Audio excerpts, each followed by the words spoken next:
jumpa aku lagi, dah faham? Alung cerai kan Nilam sekarang. Nilam binti Muhammad Taharin. Aku.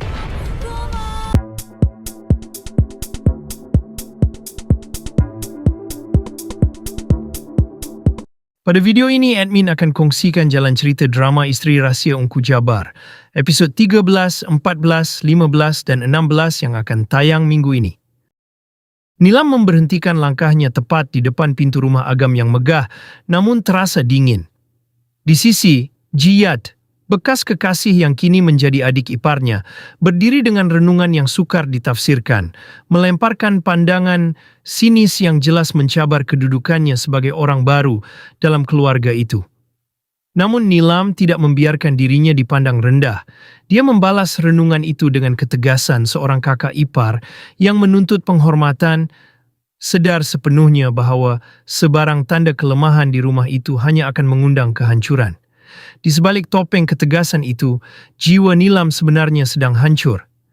Dia bergelut dengan trauma mendalam yang kini mempunyai wajah dan nama, malah tinggal serumah dengannya.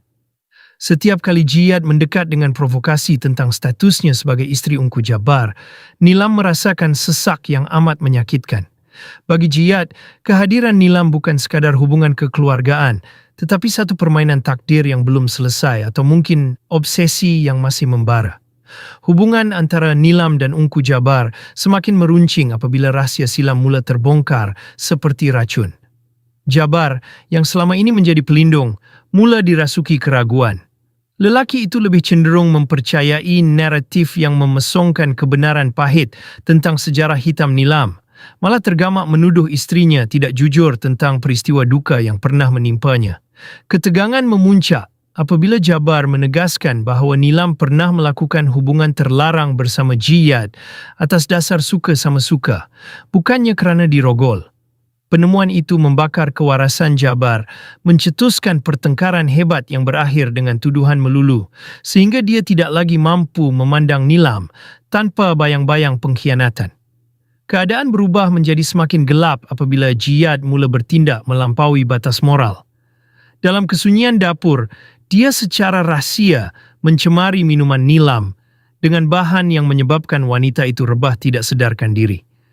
Di saat Nilam tidak berdaya, Jiyad menzahirkan obsesi mengerikannya, keinginan untuk memiliki Nilam kembali tanpa mempedulikan batas hukum dan kekeluargaan. Konflik rumah tangga itu akhirnya meninggalkan kesan fizikal. Nilam muncul dengan lebam di wajah, menjadi bukti bisu kepada hilangnya kawalan diri Ungku Jabar. Dalam kekacauan itu, Jiyad cuba memainkan peranan sebagai penyelamat, meskipun dialah punca api kemarahan itu marak. Keadaan semakin mendesak apabila Ungku Jasnita mula campur tangan, menghasut agar perpecahan antara dua beradik itu diselesaikan dengan cara paling drastik demi menjatuhkan kuasa Jabar.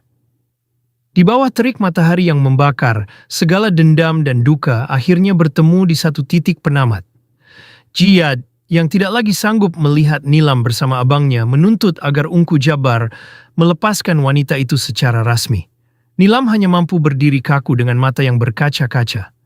Ungku Jabar, dengan nafas berat dan jiwa yang bercelaru, mula melafazkan kata-kata cerai. Namun, ketika nama penuh Nilam disebut, suasana seakan-akan terhenti, meninggalkan tanda tanya akan takdir wanita itu.